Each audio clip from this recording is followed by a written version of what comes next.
We checked in with our Steve Stager earlier, who was on the west side of the fire. Now we want to get to Jennifer Meckles, who's on the east side of that fire. Jenny, what can you tell us about what you're seeing? Just to give you my location, Kim, think 470 and Alameda. That's where I'm looking right now. And here's the view of the fire from this side, just as much as a view as the west side. You can see on the very far right where we've been watching the fire for like the last hour or so, but the wind and what appears to be some smoke and maybe some flames kind of moving to the south a little bit on this hogback. This wind out here today, you guys, I don't even really know how to describe it for you other than to tell you one time I covered a hurricane and this is the closest it's come to it. I don't know what the meteorological measurements would be, but you can barely stand up on this side of the hogback as the wind is blowing, and you can see what that's doing to the smoke, how it's not just blowing fire around, but the smoke all the way down here through 470, just into the neighborhoods over here.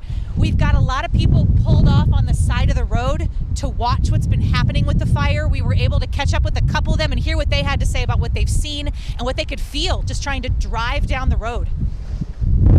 Oh, it's crazy, like half that mountain's on fire right now, and the wind's probably not helping at all, probably helping spread it a lot. Yeah, I was gonna head up to Vail, but this is terrifying, and it would take like 3 hours to get to Vail from here, so, and I wanted to watch the fire, so it's pretty cool. It's pretty crazy and kind of scary, so.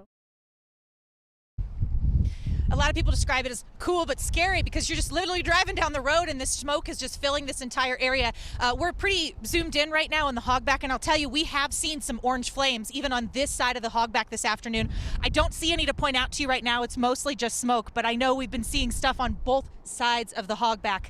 So we'll keep an eye on it as it's moving, whatever it happens to be doing as far as growth. But the biggest point here, I think, is this wind. It's just so powerful, and I think it's certainly not doing anything to help what's happening on the hogback with the fire, guys. Yeah, people in that Solterra neighborhood near Alameda and C470, they've been on their decks and in their backyards looking at it, and it's hard to almost distinguish between the smoke and the dirt and dust that's blowing in the air.